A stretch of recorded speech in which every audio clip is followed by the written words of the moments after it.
Nuclear fusion, मानवता की ऊर्जा, अस्थिरता का समाधान, अंतरिक्ष यात्रा की कुंजी और पूरी मानव जाति के लिए एक सलाम। हर जगह बिजली के बिलों के लिए एक वरदान, और ये लगभग 75 सालों से बस आने ही वाला है। ये समझना आसान है कि इस तकनीक को लेकर इतना उत्साह क्यों है और ये लगभग हर चीज के लिए इतना बड़ा बदलाव क्यों ला सकती है। विज्ञान, अर्थव्यवस्था और पर्यावरण के लिए यह स्वच्छ, टिकाऊ और बेहद कुशल ऊर्जा स्रोत है, जिसका मुख्य अपशिष्ट निष्क्रिय हीलियम गैस है। और हमें बहुत सारे अच्छे हीलियम के गुब्बारे भी मिलेंगे। न्यूक्लियर फ्यूजन जीवाश्म ईंधन की तुलना में प्रति किलोग्राम लगभग 40 लाख गुना अधिक ऊर्जा उत्पन्न करता है, जो कि बहुत ज्यादा है। भौतिकी की गहरी समझ और दशकों के शोध और परीक्षण रिएक्टरों के बावजूद न्यूक्लियर फ्यूजन अभी तक हमारे विद्युत ग्रिड में शामिल नहीं है। आखिरकार वैश्विक भौतिकी समुदाय ने यह तय किया है कि आवश्यक तकनीकी सफलता हासिल करने के लिए कई देशों के सहयोग और उपयुक्त बजट की जरूरत होगी। अंतरराष्ट्रीय ताप नाभिकीय प्रायोगिक रिएक्टर, या जैसा कि यह नाम बहुत लंबा है, ITER, वर्तमान में दक्षिणी फ्रांस के सेंट पॉल ले ड्यूरांस में दुनिया का सबसे बड़ा टोकामक न्यूक्लियर फ्यूजन रिएक्टर बना रहा है। मैं फ्रांसीसी लोगों से माफी चाहता हूं। ITER के जरिए दुनिया भर के वैज्ञानिक परमाणु संलयन को करीब लाने की योजना बना रहे हैं। खैर, कम से कम 2035 तक। भविष्य की ऊर्जा। पिछले दशकों में साबित हुआ है कि न्यूक्लियर फ्यूजन इंसानों के लिए चुनौती है, जबकि ब्रह्मांड में यह आम है। इसी प्रक्रिया से सूरज जैसे तारे ऊर्जा बनाते हैं। यह अप्रत्यक्ष रूप से हमारी अधिकांश उपयोग की जाने वाली ऊर्जा का स्रोत है, जैसे जीवाश्म ईंधन, जिसमें पौधों द्वारा करोड़ों साल पहले संचित सौर ऊर्जा या जलविद्युत बांध, जो सूर्य से चलने वाले जल चक्र का उपयोग करते हैं। आसान सुर्खियों और आकर्षक वाक्यांशों के बावजूद भौतिकविद ITER जैसे रिएक्टरों में जिस न्यूक्लियर फ्यूजन की उम्मीद कर रहे हैं, वो तारों के अंदर होने वाले फ्यूजन जैसा नहीं है। सूर्य का न्यूक्लियर फ्यूजन अपनी सादगी में शानदार है। प्रोटियम के नाभिक, जो हाइड्रोजन का एक समस्थानिक है, जिसमें नाभिक में केवल एक प्रोटॉन होता है और कोई न्यूट्रॉन नहीं होता, आपस में मिलकर ड्यूटेरियम बनाते हैं, जो हाइड्रोजन का एक समस्थानिक है, जिसमें एक प्रोटॉन और एक न्यूट्रॉन होता है। लेकिन असली पेच ये है कि इनमें से एक प्रोटॉन को न्यूट्रॉन में बदलना होता है। आमतौर पर दो स्वतंत्र प्रोटॉन आपस में नहीं जुड़ते, क्योंकि यहां तक कि सूर्य में भी विद्युत चुंबकीय बल इतना शक्तिशाली होता है कि वह उन्हें अलग कर देता है, भले ही वे टकरा भी जाएं। अगर कमजोर नाभिकीय बल प्रोटॉनों में से किसी को बीटा प्लस क्षय के लिए मजबूर कर दे टकराने के समय, तो मजबूत नाभिकीय बल विद्युत चुंबकीय बल पर भारी पड़ सकता है, नाभिक को एक साथ बांधे रखता है और ड्यूटेरियम बनाता है। बीटा प्लस क्षय एक साथ एक पॉजिट्रॉन और न्यूट्रिनो छोड़ता है। चूंकि यह प्रक्रिया यादृच्छिक संभावना पर निर्भर करती है, यह बहुत अक्षम है। सूर्य के केंद्र में प्रोटॉनों को संलयन के लिए साथी मिलने में औसतन 9 अरब साल लगते हैं। हालांकि एक बार ऐसा हो जाने के बाद यह घटनाओं की एक तेज श्रृंखला को जन्म देता है, जिसे पीपी चेन कहा जाता है। पीपी चेन सच में अतिरिक्त न्यूट्रॉन और मजबूत नाभिकीय बल के कारण नया बना ड्यूटेरियम नाभिक 4 सेकंड में एक मुक्त प्रोटॉन से संलयन कर हीलियम 3 बनाता है। यह हीलियम का समस्थानिक है, जिसमें 2 प्रोटॉन और 1 न्यूट्रॉन होते हैं। गणित भी सही है। हालांकि चीजें अभी खत्म नहीं हुई हैं। औसतन 400 साल के इंतजार के साथ, जो पहले चरण की तुलना में अभी भी काफी तेज है, 2 हीलियम 3 नाभिक एक दूसरे को पाते हैं और संलयन करके हीलियम 4 बनाते हैं, जो हीलियम का एक समस्थानिक है, जिसमें 2 प्रोटॉन और 2 न्यूट्रॉन होते हैं। और हाँ, गणित सही है, लेकिन अगर आप ध्यान से देख रहे हैं तो आप समझेंगे कि इसमें 2 प्रोटॉन अभी भी बाकी रह जाते हैं। इस बार उन्हें सूरज के प्लाज्मा में वापस बाहर फेंक दिया जाता है, जहां वे पूरे चक्र को फिर से शुरू करने का मौका पाते हैं, यानी 9 अरब साल का इंतजार। हमारे सूरज के मामले में कम से कम अभी के लिए यह हीलियम 4 बस वहीं ठंडा रहता है और उसके चारों ओर लगातार हो रही भयंकर उथल-पुथल को देखता रहता है।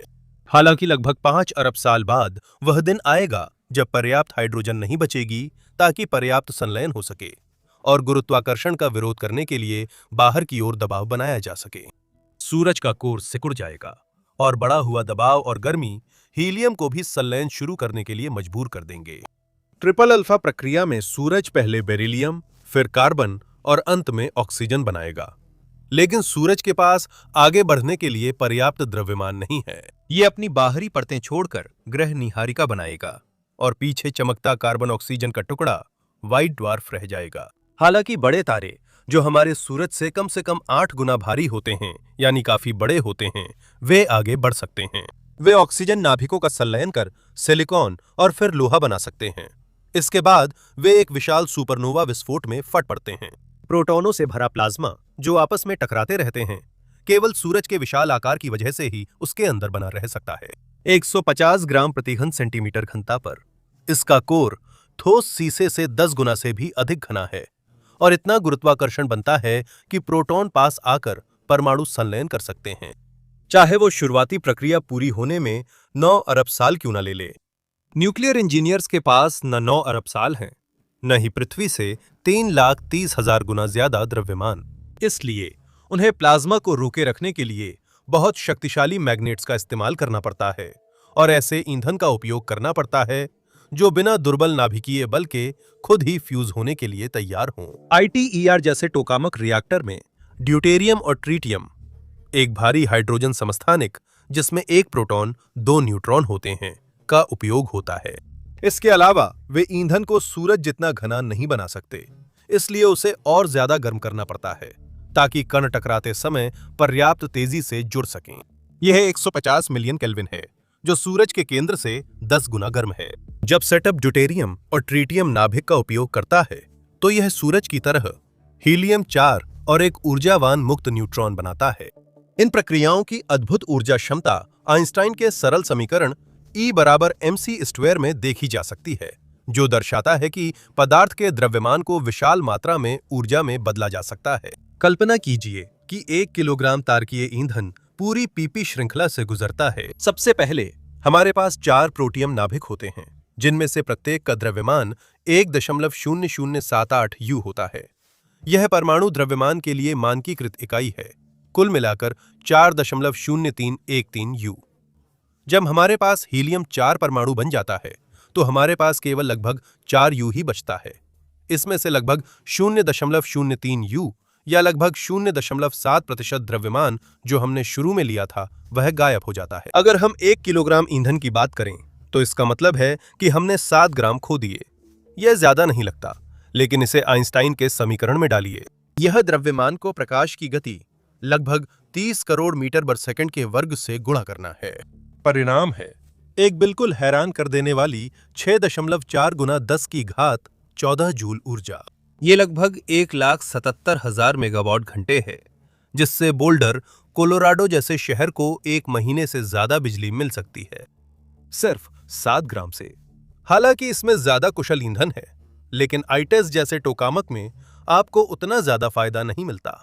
इस हिसाब से आपको सिर्फ 93,700 मेगावाट घंटे मिलते हैं, जो बोल्डर शहर को लगभग 3 हफ्ते बिजली देने को काफी है।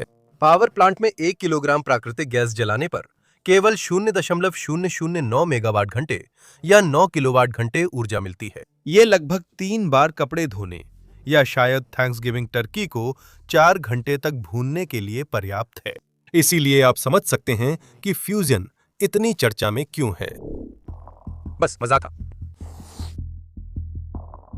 अमेरिकी खगोल भौतिक शास्त्री लाइमैन स्पिट्जर को नागरिक परमाणु फ्यूजन अनुसंधान का जनक माना जाता है, क्योंकि उन्होंने सरकार को प्रोजेक्ट मैटरहॉर्न को फ्यूजन हथियार अनुसंधान से फ्यूजन रिएक्टर अनुसंधान में बदलने के लिए प्रेरित किया, जिससे प्रिंसटन प्लाज्मा फिजिक्स लेबोरेटरी बनी।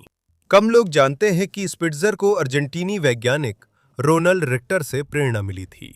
मार्च 1951 में अर्जेंटीना के राष्ट्रपति जुआन पेरोन ने चौंकाने वाली घोषणा की कि रिक्टर परमाणु ऊर्जा को मुक्त करने में सफल हो गया था। लेकिन परमाणु विखंडन रिएक्टरों की तरह यूरेनियम परमाणुओं को विभाजित करने के बजाय उन्होंने हाइड्रोजन के नियंत्रित परमाणु संलयन का उपयोग किया था। सिर्फ 1.6 करोड़ की आबादी और ग्रामीण होने पर भी अर्जेंटीना ने अपनी बेहद गुप्त परियोजना में लाखों की रकम झोंक दी थी। हुए मेल, जिसमें रोनाल्ड रिक्टर ने पैटागोनिया के उसी नाम के एक दूरस्थ द्वीप पर 40 फुट ऊंचा कंक्रीट का बंकर बनाया था। कोर्डोबा में उसकी लैब का बहुत सा उपकरण आग में नष्ट हो गया, जिससे रिक्टर को लगा कि जासूस उसे नुकसान पहुंचाना चाहते हैं और उसने राष्ट्रपति पेरोन से सुरक्षित जगह मांगी।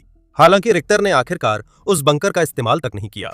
उसने दावा किया कि 4 मीटर मोटे कंक्रीट की बाहरी सतह पर एक सूक्ष्म दरार दिखी है और उसने इसे बेकार घोषित कर दिया और पूरी तरह से तुड़वा दिया। इसके बाद उसने द्वीप पर एक ईंट की इमारत में न्यूक्लियर फ्यूजन रिएक्टर बनाया, जो फरवरी 1951 तक शुद्ध रूप से ऊर्जा देने लगा था, या कम से कम उसने ऐसा ही कहा था। अंतर्राष्ट्रीय समुदाय हैरान था कि अर्जेंटीना ने अमेरिका और सोवियत संघ से पहले इतनी जल्दी परमाणु संलयन विकसित कर लिया। ये जल्दी ही फीका पड़ गया और वैज्ञानिकों ने रिक्टर के डेटा की समीक्षा करनी शुरू की और कुछ बहुत ही स्पष्ट समस्याएं देखीं। रिक्टर की सफलता के दावे डॉपलर वाइडनिंग, विकिरण रीडआउट्स और अल्ट्रासाउंड डिटेक्शन जैसी रीडिंग्स पर आधारित थे, पर अन्य वैज्ञानिकों ने इसे उपकरणों की खराबी या गलत व्याख्या बताया। इंजीनियर मारियो बांगोरा, जो जांच समिति में थे, ने बताया कि रिक्टर के गीगर काउंटर पर क्लिक न्यूट्रॉन या परमाणु विकिरण से नहीं, बल्कि रिएक्टर की विद्युत चिंगारियों से बने विद्युत चुंबकीय हस्तक्षेप के कारण थीं। कई वैज्ञानिकों और अधिकारियों ने रिक्टर से अपने दावों को साबित करने के लिए अपने परीक्षण दोहराने को कहा, लेकिन उन्होंने इनकार कर दिया। इसके बजाय वो अपने द्वीप पर ही बने रहे और न तो कोई शोध पत्र प्रकाशित करने की मांग मानी, न ही स्वतंत्र वैज्ञानिकों को आने की अनुमति दी। आखिरकार बिना एक भी बार अपने परिणामों को दोहराए उन्होंने रिएक्टर को नष्ट करने का आदेश दिया और एक और विशाल कंक्रीट बंकर के निर्माण का आदेश दिया, जो इस बार भूमिगत था। बंकर की खुदाई के दौरान सरकार ने प्रोजेक्ट बंद कर दिया। यह कई लोग रोनाल्ड रिक्टर को एक ठग मानते हैं, जो अर्जेंटीना सरकार से सैकड़ों मिलियन पेसो ठगने की कोशिश कर रहा था। वहीं और भी लोग मानते हैं कि वो बस अपने होश में नहीं था। वह अक्सर पैरानोया से ग्रस्त नजर आता था और असफल प्रयोगों के लिए जासूसों और तोड़फोड़ को दोष देता था। साथ ही लगातार डेटा की गलत व्याख्या करता था ताकि वह अपने लक्ष्यों के अनुसार उसे ढाल सके। 3 साल बाद सैन्य तख्तापलट में राष्ट्रपति जुआन पेरोन हटाए गए और नई सरकार ने रिक्टर को धोखाधड़ी व सरकारी धन बर्बादी के आरोप में गिरफ्तार किया। वह थोड़े समय के लिए जेल में रहा, लेकिन अंततः अपने जीवन का अधिकांश समय ब्यूनस आयर्स के एक उपनगर में बिताया और 1991 में उसकी मृत्यु हो गई, बिना कभी यह स्वीकार किए कि वह अपने रिएक्टर के बारे में गलत था। क्वेनाल द्वीपों पर स्थित सुविधाओं के खंडहर आज भी देखे जा सकते हैं और पास के बारिलोचे से नावें चलती हैं, जो पर्यटकों को वहां की झलक दिखाती हैं, अगर आप कभी रुचि रखते हो। रोहेल रिक्टर और प्रोजेक्टे हुएम्मल पर खर्च हुए $525 मिलियन से न तो शुद्ध ऊर्जा लाभ बनी, न ही परमाणु संलयन। फिर भी यह पूरी तरह व्यर्थ नहीं गया, क्योंकि आखिरकार इसने लाइमन स्पिट्जर को प्रेरित किया। जब खगोल भौतिक शास्त्री को फ्यूजन रिएक्टर का पता चला तो वे कई दिनों की छुट्टी लेकर स्कीइंग करने चले गए और रिक्टर के डिजाइन, खासकर गर्म प्लाज्मा को चुंबकीय क्षेत्र में बंद करने के विचार पर सोचने लगे।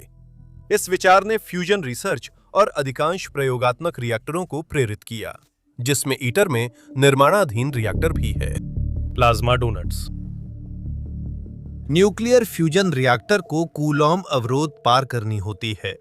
ये वह बिंदु है जहां 2 प्रोटॉन इतने करीब आ जाते हैं कि प्रबल नाभिकीय बल प्रभाव में आ जाती है और वे विद्युत चुंबकीय बल से एक दूसरे को दूर धकेले जाने के बजाय आपस में जुड़ जाते हैं। सूरज इस बाधा को पार करने के लिए एक बड़ा जुगाड़ इस्तेमाल करता है, जिसे क्वांटम टनलिंग कहते हैं। यह एक तरह का भौतिकी का जादुई करतब है। याद रखें, प्रोटॉन उपपरमाण्विक कण हैं और साथ ही तरंगे भी, इसलिए उनकी स्थिति संभाव्य होती है। अगर वेव फंक्शन बाधा के पार फैला है तो कण के दूसरी तरफ मिलने की संभावना होती है। साधारण भाषा में सूर्य में कुछ प्रोटॉन अचानक कूलॉम बाधा पार कर एक दूसरे के पास पहुंच जाते हैं। फिर भी अगर हमने पहले जिस बीटा क्षय का जिक्र किया था वो ना हो, तो ये दोनों प्रोटॉन एक ही परमाणु नाभिक के रूप में सिर्फ एक क्षण भर के लिए ही मौजूद रहेंगे। अगर ठीक सही समय पर उन दोनों में से एक प्रोटॉन न्यूट्रॉन में बदल जाता है तो वो अपने साथी को दूर नहीं धकेलेगा। क्या आप जानते हैं, इन घटनाओं के ठीक समय पर होने की संभावना इतनी कम थी कि न्यूक्लियर फ्यूजन को 9 अरब साल लगते। मैंने ये कई बार बताया है। सूरज न्यूक्लियर फ्यूजन की बड़ी गेंद है क्योंकि उसमें बहुत अधिक प्रोटॉन है। अगर आप खास तौर पर जानना चाहें तो ये संख्या है 1.2 × 10⁻57, यानी 12 के बाद 56 शून्य। ये प्रोटॉनों की कमी है। इतने शून्य हैं, हमारे पास ना तो इतने प्रोटॉन हैं और ना ही अरबों साल। भौतिकविदों को कूलॉम बाधा पार करने के लिए प्रोटॉनों को इतना गर्म करना पड़ता है कि वे बिना क्वांटम टनलिंग के सीधे पार कर जाते हैं। फिर भी आप 15 करोड़ डिग्री के प्लाज्मा को भौतिक रूप से कैसे रोके रख सकते हैं? कोई भी भौतिक पदार्थ तुरंत वाष्पित हो जाएगा। लाइमैन स्पिट्जर को रोनाल्ड रिक्टर के असफल प्रयोग में चुंबकों से प्लाज्मा सीमित करने का विचार सबसे आकर्षक लगा, पर यह उतना आसान नहीं है जितना लगता है। आप सिर्फ चुंबकों की सीधी ट्यूब नहीं बना सकते। याद रखिए, प्लाज्मा के कण बेहद तेज गति से चल रहे हैं, लगभग 1360 किलोमीटर प्रति सेकंड या लगभग 30 लाख मील प्रति घंटा। वे जल्दी ट्यूब के छोर तक पहुंचकर दीवार से टकरा उसे वाष्पित कर देंगे। समाधान है कि चुंबकों को एक लूप में रखा जाए, जैसे एक बड़ी धातु की डोनट। वे गोल चक्कर में घूमते हैं, लेकिन इससे एक नई समस्या आती है। डोनट के छेद के अंदर वाले चुंबक बाहर के चुंबकों से ज्यादा पास होते हैं। लूप के अंदर चुंबकीय क्षेत्र मजबूत होने से ड्रिफ्ट होता है। प्लाज्मा के धनावेशित प्रोटॉन और ऋणावेशित इलेक्ट्रॉन विपरीत दिशाओं में धकेले जाते हैं और ये अत्यधिक ऊर्जा वाले कण फिर से दीवारों से टकराते हैं और वाष्पित हो जाते हैं। लाइमैन स्पिट्जर ने 1951 में स्टेलरेटर का आविष्कार कर इस समस्या का हल निकाला। इसकी आकृति 8 के आकार जैसी थी। इस साधारण ज्यामितीय बदलाव का मतलब था कि एक बिंदु पर ट्यूब के अंदरूनी हिस्से से गुजरने वाले कण 8 की आकृति के पूरक बिंदु पर पहुंचते पहुंचते बाहरी हिस्से में आ जाते थे। दुर्भाग्यवश ये डिजाइन काफी बड़े पैमाने पर बनाना बहुत कठिन था। अन्य भौतिकविदों ने स्टेलरेटर को अनुकूलित करने का प्रयास किया है, जिसमें एक साधारण डोनट आकार बनाए रखते हुए अत्यधिक मुड़े हुए 3D मैग्नेट्स का उपयोग करके प्लाज्मा को ट्यूब के अंदर यात्रा करते समय मोड़ा जाता है। ये मैग्नेट इंजीनियरिंग का दुस्वप्न है और इनमें सूक्ष्म सटीकता चाहिए। इसके बजाय न्यूक्लियर फ्यूजन रिसर्च में टोकामक डिजाइन प्रमुख हो गया है। यह नाम रूसी संक्षिप्त शब्द से आया है, जिसका अर्थ है चुंबकीय कुंडलियों वाला टॉरॉइडल कक्ष। यह सोवियत आविष्कार है, जिसके लिए नोबेल विजेता आंद्रेई सखारोव और इगोर ताम को श्रेय मिलता है। विडंबना यह है कि इन दोनों भौतिकविदों ने टोकामक के लिए मैग्नेटिक कन्फाइनमेंट की अपनी योजना को पूरी तरह विकसित कर लिया था और उन्होंने इसे सोवियत शीर्ष अधिकारियों के हाथों में पहुंचा दिया था, खासकर लेवेंत्री बेरिया के पास, जो प्रोजेक्ट होइमोल्डर बैचल से पहले यूएसएसआर के न्यूक्लियर रिसर्च प्रोग्राम की देखरेख करते थे। लेकिन बेरिया इस विचार में शायद ही कोई रुचि रखते थे, क्योंकि उन्होंने कभी भी उन दोनों को जवाब नहीं दिया। ऐसा तब तक रहा जब तक रोनाल्ड रिक्टर सुर्खियों में नहीं आए। उसी साल अप्रैल में यूएसएसआर के इलेक्ट्रोफिजिकल उपकरणों के वैज्ञानिक अनुसंधान संस्थान के दिमित्री एफ्रेमोव वो इगोर कुर्चारोव के दफ्तर में घुस गया, जो सोवियत परमाणु बम परियोजना के निदेशक थे, और पूछा कि अर्जेंटीना ने न्यूक्लियर फ्यूजन में उन्हें कैसे हरा दिया। कुर्चतोव ने बेरिया से संपर्क किया और 5 मई को जोसेफ स्टालिन ने टोकामक प्रस्ताव पर हस्ताक्षर किए। टोकामक डोनट आकार रखता है और प्लाज्मा में शक्तिशाली विद्युत धारा से चुंबक की समस्या हल करता है। ये पोलोइडल क्षेत्र नामक वृत्ताकार चुंबकीय क्षेत्र बनाता है, जो प्लाज्मा को हेलिक्स में मोड़ता है। इस तरह कण चुंबकीय क्षेत्रों से गुजरते हैं और रिएक्टर की दीवारों से नहीं टकराते। पहला कार्यशील टोकामक T1 1958 में लेव आर्टसिमोविच के नेतृत्व में बना। उसी साल सोवियत संघ ने जिनेवा की एटम्स फॉर पीस की दूसरी बैठक में अपने फ्यूजन अनुसंधान का अधिकांश हिस्सा जारी किया, जिससे पश्चिमी भौतिकविदों को यह विचार मिला। विडंबना है कि उस समय इस डिजाइन को नजरअंदाज किया गया, क्योंकि सोवियत संघ ने कोई खास परिणाम नहीं दिए थे। स्टेलरेटर उस कार्यक्रम का सितारा था। टोकामक मुख्यतः सोवियत परियोजना रहा। 1968 में नोवोसिबिर्स्क में एक अंतर्राष्ट्रीय परमाणु ऊर्जा सम्मेलन में आर्सिमोविच ने बताया कि उनके T3 टोकामक ने 10 मिलियन केल्विन तापमान का प्लाज्मा 10 मिलीसेकंड से अधिक समय तक परिरुद्ध रखा। यह सुनने में कम लगता है, लेकिन यह पश्चिमी स्टेलरेटर या किसी अन्य वैकल्पिक डिजाइन से काफी आगे था। स्वाभाविक रूप से अमेरिका और पश्चिमी यूरोप के वैज्ञानिक संदेह में थे, ठीक वैसे ही जैसे वे रिक्टर के दावों को लेकर थे। आर्सिमोविच ने रिक्टर के विपरीत अपने परिणामों को छुपाया नहीं और यूके के कुल्लम लैब के 5 वैज्ञानिकों को यूएसएसआर आकर काम की पुष्टि करने के लिए बुलाया। 1969 में कुल्लम 5 नाम का ब्रिटिश दल ने मास्को में कई महीने बिताकर सोवियत दावों की पुष्टि की। नाभिकीय संलयन अनुसंधान हमेशा के लिए बदल गया। हर किसी ने स्टेलरेटर को छोड़ दिया और टोकामक की ओर दौड़ पड़े। जो आज तक इस उद्योग की फंडिंग और ध्यान का केंद्र बना हुआ है। निजी क्षेत्र में मैसाचुसेट्स की कॉमनवेल्थ फ्यूजन सिस्टम्स $3 अरब फंडिंग के साथ सबसे आगे है और टोकामक डिजाइन अपना रही है। फिर भी ये ITER के जबरदस्त $20 अरब के निर्माण बजट की तुलना में बहुत ही कम है। इस मेगा प्रोजेक्ट ने किस डिजाइन को चुना? हाँ, उन्होंने टोकामक ही चुना। और क्या? शीत युद्ध गर्म प्लाज्मा।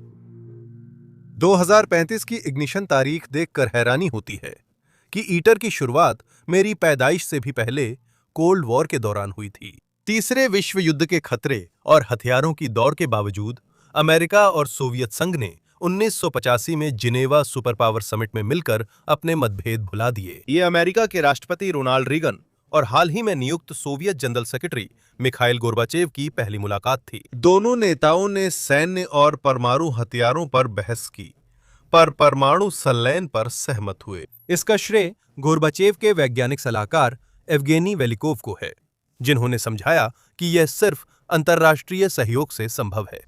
संयुक्त बयान में दुनिया के सबसे शक्तिशाली पुरुषों ने मानवता के लिए परमाणु संलयन में अंतर्राष्ट्रीय सहयोग के व्यापक विकास की वकालत की। 1986 में रिक्जाविक शिखर सम्मेलन में क्वाड्रिपार्टाइट इनिशिएटिव समिति बनाई गई और औपचारिक योजनाएं बनी। इसमें अमेरिका, सोवियत संघ, जापान और यूरोपीय परमाणु ऊर्जा समुदाय यानी यूराटॉम शामिल थे, जो उस समय 12 देशों फ्रांस, पश्चिम जर्मनी, यूके सहित तब प्रतिनिधित्व करता था। 1987 में क्वाड्रिपार्टाइट इनिशिएटिव समिति ने वियना में अंतर्राष्ट्रीय परमाणु ऊर्जा एजेंसी या IAEA के मुख्यालय में मुलाकात की, जहां उन्होंने कूटनीतिक विवरण और संगठनात्मक संरचना को अंतिम रूप दिया। उन्होंने नाम इंटरनेशनल थर्मोन्यूक्लियर एक्सपेरिमेंटल रिएक्टर तय किया, लेकिन यह कठिन लगा, इसलिए इसे ITER कहा, जिसका लैटिन में अर्थ रास्ता है। आखिरकार 1988 में असली वैज्ञानिक काम शुरू हुआ। चारों साझेदारों के लगभग 50 वैज्ञानिक और इंजीनियर जर्मनी, जो तब पश्चिम जर्मनी था, के गार्चिंग स्थित मैक्स प्लैंक प्लाज्मा भौतिकी संस्थान में मिले। 1990 तक उन्होंने टेस्ट रिएक्टर के लिए अपनी पहली संकल्पना डिजाइन सफलतापूर्वक प्रस्तुत कर दी थी, जिससे उन्होंने परमाणु संलयन के मूलभूत भौतिकी से भी कहीं अधिक महत्वपूर्ण चीज साबित कर दी। उन्होंने दिखाया कि कुछ सहभागी देशों के बीच दुश्मनी के बावजूद उनके वैज्ञानिक मानवता के साझा लक्ष्य के लिए साथ मिलकर काम कर सकते हैं। पहली अड़चनें। 1992 तक ईटर शुरुआती दौर में था। वैज्ञानिक और राजनयिक आशावान थे। वे योजनाएं बना और संख्याओं पर काम कर रहे थे, लेकिन फिर उन्हें योजनाएं असली दुनिया में लागू करनी पड़ी, जहां अरबों का बजट, घरेलू राजनीति और अंतर्राष्ट्रीय तनाव उनका इंतजार कर रहे थे। पहली बड़ी अड़चन 1998 में आई। लगभग 6 साल तक रिएक्टर की अंतिम डिजाइन तैयार करने के बाद इंजीनियरिंग डिजाइन एक्टिविटीज टीम ने इसकी लागत का खुलासा किया, $10 अरब।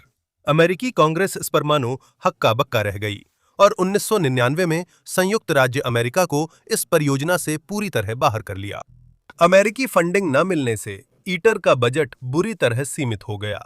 3 बचे सदस्य, रूस, सोवियत संघ के स्थान पर, जापान, यूरोटॉम, जो EU और उसके 15 सदस्य देशों का प्रतिनिधि था, और कनाडा। अजीब है, इसमें 2 साल लगे और भी सीमित डिजाइन बनाने में, जिसे ईटर फीट यानी फ्यूजन एनर्जी एडवांस्ड टोकामक कहा जाता है।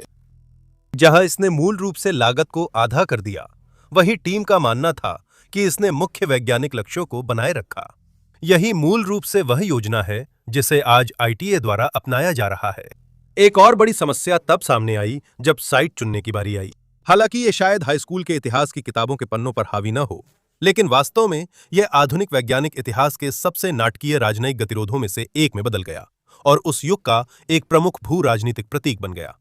शुरू में 4 दावेदार थे। कनाडा के टोरंटो के पास क्लैरिंगटन, स्पेन के बार्सिलोना के पास वांडियोज, फ्रांस के मार्से के पास सेंट पॉल्स डी रांस में काराराश कैंपस और जापान में रिकाशो। हर स्थान के अलग फायदे थे। कनाडा का प्रस्तावित स्थल क्लैरिंगटन था, जो डार्लिंगटन ट्रिटियम रिमूवल फैसिलिटी के पास था। क्योंकि कनाडा के घरेलू न्यूक्लियर रिएक्टर कैंडू रिएक्टर भारी पानी का इस्तेमाल करते हैं, वे उप उत्पाद के रूप में ट्रिटियम पैदा करते हैं। ट्रिटियम दुर्लभ व रेडियोधर्मी है, लेकिन ITER को इसकी नियमित आपूर्ति चाहिए, जिससे क्लैरिंगटन उपयुक्त बनता है। इसी तरह स्पेन की साइट जो बार्सिलोना के पास थी, एक मौजूदा न्यूक्लियर प्लांट के पास थी। इससे भी महत्वपूर्ण बात यह थी कि ये एक बड़े डीप वाटर पोर्ट के पास थी, जो प्रोजेक्ट की लॉजिस्टिक्स के लिए वरदान साबित होती। फ्रांस के प्रस्तावित स्थान की खासियत थी कि कदाराश वो पहले से ही टोर्स सुप्रा टोकामक अब वेस्ट स्थित था।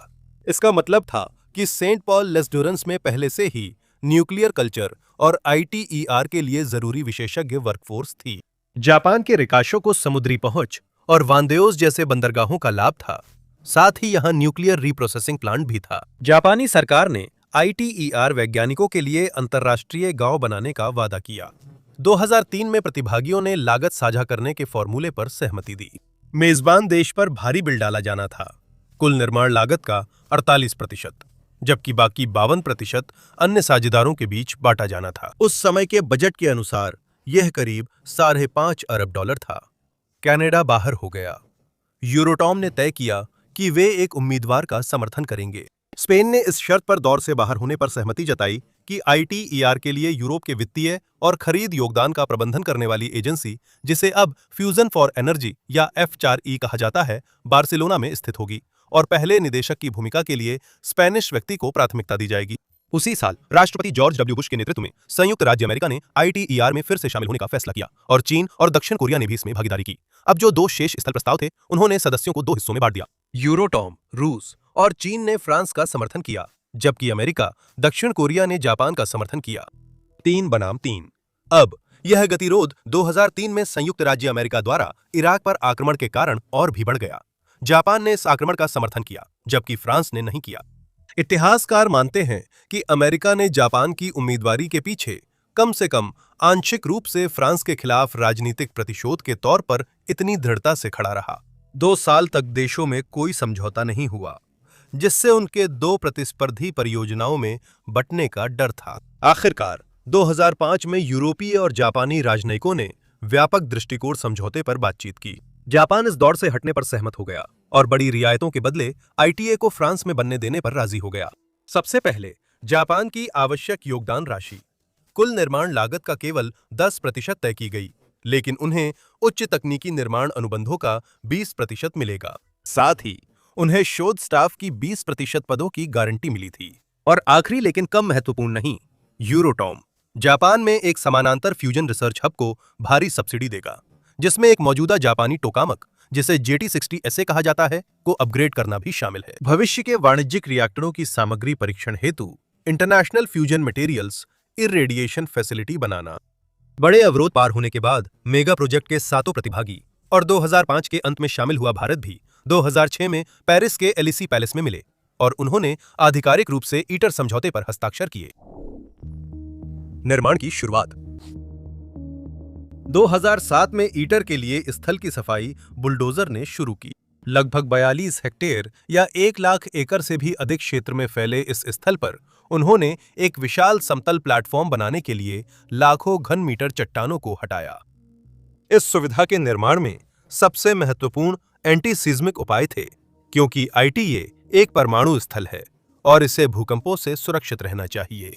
इसका मतलब था कि मुख्य टोकामक कॉम्प्लेक्स और मजबूत कंक्रीट रिटेनिंग दीवारों के लिए लगभग 130 मीटर लंबा और 90 मीटर चौड़ा 425 बाय 395 फीट गड्ढा खोदना। गड्ढे के तल पर 493 भूकंपीय पृथक्करण स्तंभ लगाए गए, जिनके ऊपर खास रबर और स्टील बियरिंग लगाया गया।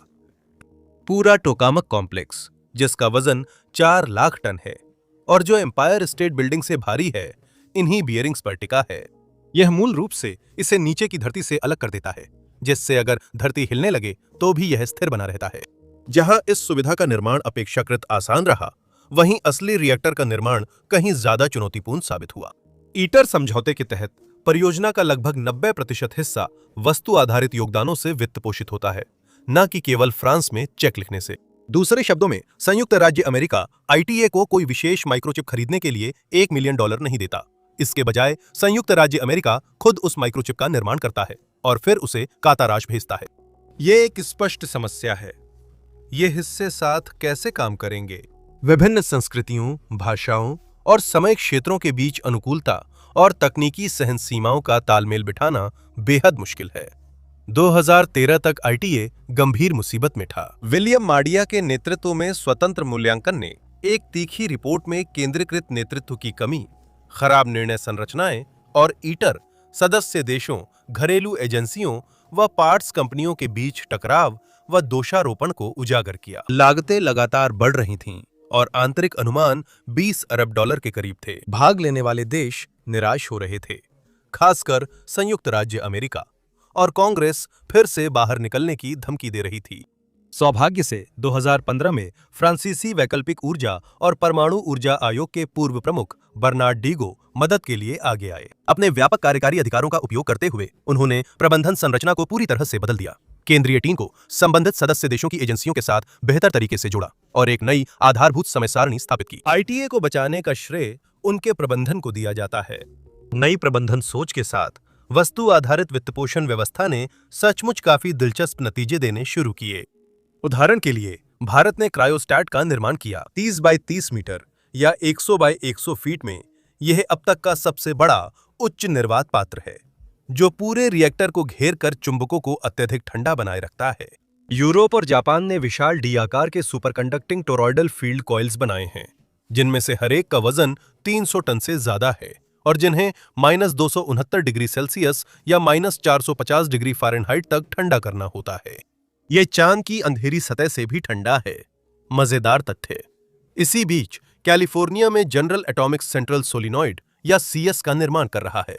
यह टोकामाक का मुख्य इंडक्शन कॉइल है, जो प्लाज्मा में विद्युत धारा प्रवाहित कर रिएक्टर की धड़कन बनता है। इसमें 43 किलोमीटर या 27 मील लंबी नियोबियम टिन सुपरकंडक्टिंग केबल का इस्तेमाल किया गया है। यह 5 मंजिल ऊंचा है और इसका वजन 1000 टन है। सबसे अहम बात, ये 1.5 करोड़ एम्पियर तक की विद्युत धारा पैदा करता है, जिसका चुंबकीय क्षेत्र एयरक्राफ्ट कैरियर को पानी से उठा सकता है। हे भगवान! 6 में से 5 मॉड्यूल ईटर में स्थापित हो चुके हैं। स्थापना की बात करें तो ये ईटर की सफलता में एक और बाधा है। ये पुर्जे चाहे जितने शानदार या ठंडे हों, इन्हें फ्रांस के दक्षिण तक पहुंचाना जरूरी है। यहां तक कि जब पुर्जे भूमध्य सागर के फॉस सुरमेर बंदरगाह पर पहुंच जाते हैं, तब भी उन्हें कड़ाराश तक 100 किलोमीटर या 60 मील से ज्यादा की दूरी तय करनी पड़ती है। इस काम के लिए फ्रांस ने ईटर मार्ग पर 100 मिलियन यूरो से अधिक खर्च किए। इसमें सड़कों में बदलाव, पुलों की मजबूती और कस्बों के चारों ओर बाईपास बनाना था। इसके बाद उन्होंने दाहा लॉजिस्टिक्स कंपनी को ठेका दिया, ताकि वे सेल्फ प्रोपेल्ड मॉड्यूलर ट्रांसपोर्टर्स या एसपीएमटीज का संचालन कर सकें, जो इन बेहद भारी हिस्सों को निर्माण स्थल तक ले जाएं। ये अपने आप में इंजीनियरिंग का कमाल है। ये रिमोट कंट्रोल्ड हेवी हॉल्स वाहन हैं, जिन्हें जोड़कर बड़े औद्योगिक उपकरण संभालने वाले मनचाहे आकार के प्लेटफॉर्म बनाए जाते हैं। 2015 से ये बड़े एसपीएमटी फ्रांस के ग्रामीण क्षेत्रों में कैटरपिलर की तरह चलते हुए 800 टन वजनी न्यूक्लियर रिएक्टर के पुर्जे ढोते हैं। 2019 तक सुविधा का निर्माण पूरा हो गया था और टोकामक जोड़ने के लिए बड़ी ओवरहेड असेंबली क्रेनें लगाई गई थीं। नई आधार रेखा। 2020 के शुरुआती वर्षों में टोकामक रिएक्टर का असेंबली कार्य लगातार आगे बढ़ता रहा और कोविड-19 महामारी के बावजूद भी घटकों की डिलीवरी नियमित रूप से होती रही। फिर 2022 के अंत और 2023 में इंजीनियरों ने निर्माण में बड़ी खामियां पाईं। सबसे पहले वैक्यूम वेसल सेक्टर्स के वेल्डेड बेवल जॉइंट्स में आयामी असंगतियां पाई गईं। मूल रूप से रिएक्टर के विशाल धातु के टुकड़े आपस में फिट नहीं हो रहे थे, क्योंकि उनके किनारे मेल नहीं खा रहे थे। 19 मीटर यानी 62 फुट से अधिक बाहरी व्यास और 5000 टन से अधिक वजन वाला टोकामक का मुख्य वैक्यूम वेसल इतना बड़ा है कि इसे एक टुकड़े में नहीं बनाया जा सकता। इसे 9 हिस्सों में दुनिया भर की फैक्ट्रियों में बनाकर फ्रांस भेजा गया। वहां पहुंचने पर इंजीनियरों ने देखा कि सभी हिस्से सही तरह जुड़ रहे थे।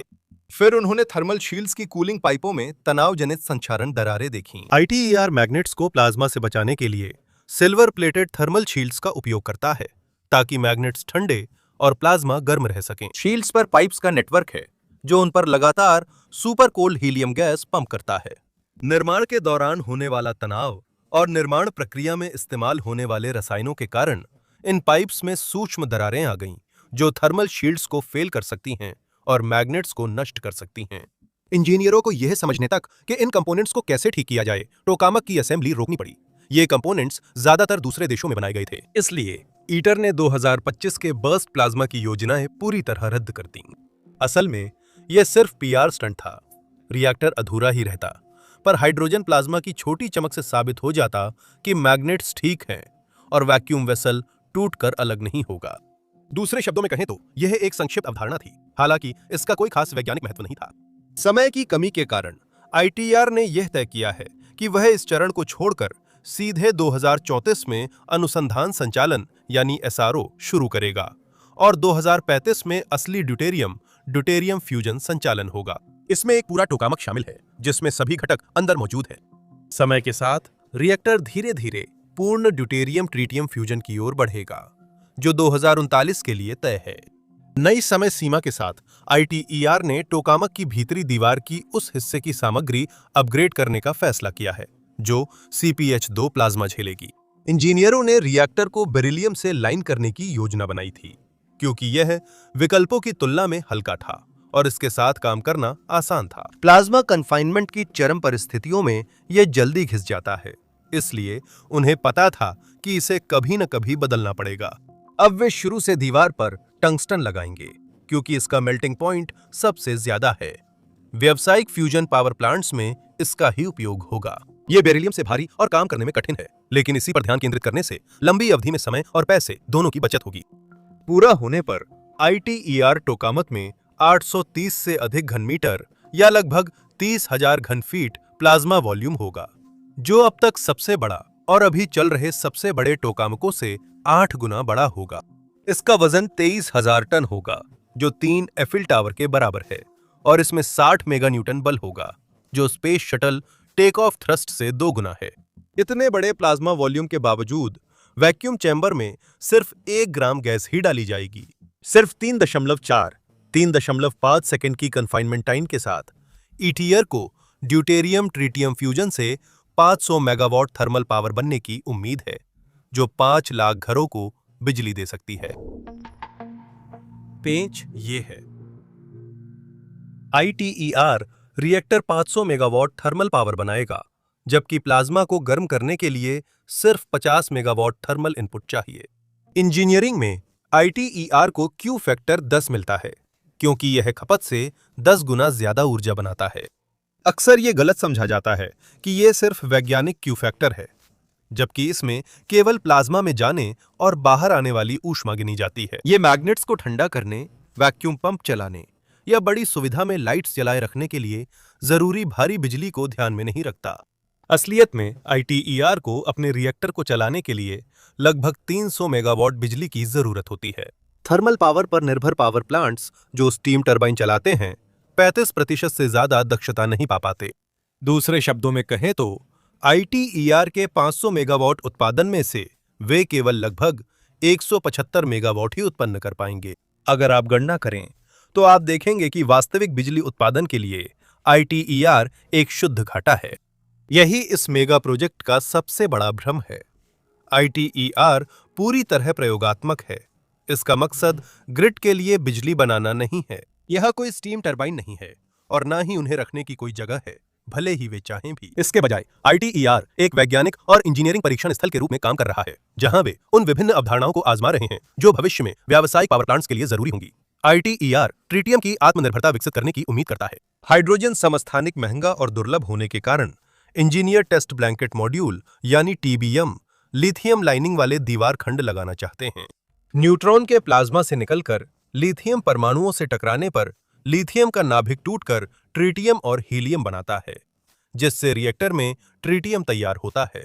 आईटीईआर चाहता है कि प्लाज्मा इतना स्थिर हो जाए कि फ्यूजन रिएक्शन अपनी गर्मी बनाए रखे और बाहरी बिजली की जरूरत कम हो। आईटीईआर ऐसे रोबोट्स विकसित करेगा जो टोकामक के रखरखाव में मदद करेंगे, क्योंकि इंसान रेडियोधर्मी चैम्बर में ज्यादा काम नहीं कर सकते। चिंता न करें, यह सिर्फ सिद्धांत नहीं है। आईटीईआर के पास व्यवहारिक योजना है, जिसमें डेमो पावर प्लांट से बिजली पैदा करने की योजना है। एक ही रिएक्टर के बजाय आईटीईआर में भाग लेने वाले प्रत्येक सदस्य देश कैड्राश में सीखे गए सबक अपने देश वापस ले जाएंगे और अपने अपने डेमो प्रोटोटाइप बनाएंगे। उदाहरण के लिए यूरोप का ईयू डेमो, दक्षिण कोरिया का के डेमो और जापान का जेए डेमो पहले ही डिजाइन हो रहे हैं। सीधे शब्दों में कहें तो ये डेमो प्रोटोटाइप ITER जैसे फ्यूजन रिएक्टर को स्टीम टरबाइनों से जोड़ेंगे ताकि ग्रिड के लिए बिजली पैदा की जा सके। इसके लिए उन्हें ईटर की तरह केवल पल्सेस नहीं बल्कि स्थिर अवस्था में लगातार प्लाज्मा चलाना होगा। उन्हें बंद फ्यूल साइकिल रखनी होगी और ट्रिटियम फ्यूल 100% खुद बनाना होगा, बाहर से नहीं लाना होगा। महत्वपूर्ण है कि डेमो में इंजीनियरिंग क्यू 1 से अधिक हो। उन्हें जितनी बिजली चलाने में खर्च होती है उससे ज्यादा ग्रिड से जुड़ी बिजली पैदा करनी होगी।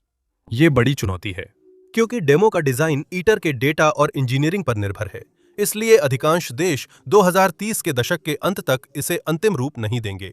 इसका मतलब है कि निर्माण 2040 के दशक तक शुरू नहीं होगा और ऊर्जा उत्पादन कम से कम 2050 के दशक से पहले संभव नहीं। ईटर अब तक का सबसे बड़ा अंतर्राष्ट्रीय वैज्ञानिक सहयोग है, लेकिन यह 1 वॉट बिजली भी पैदा नहीं करेगा। हालांकि इसका यह मतलब नहीं है कि यह एक अविश्वसनीय मेगा प्रोजेक्ट नहीं है जिसमें अरबों डॉलर, अत्याधुनिक वैज्ञानिक विशेषज्ञता और सबसे महत्वपूर्ण ऐसे स्तर की कूटनीतिक और राजनीतिक सहयोग की जरूरत है जो बहुत कम देखने को मिलता है। फ्यूजन विज्ञान में इसका योगदान पहले भी बहुत बड़ा रहा है और आगे भी बना रहेगा, इतना अधिक कि अगर सब कुछ योजना के अनुसार चलता है तो ईटर टीम द्वारा किया गया शोध शायद वैश्विक दौर शुरू होने के 1 सदी बाद मानवता के लिए फ्यूजन पावर को हकीकत बना सकता है। देखने के लिए धन्यवाद।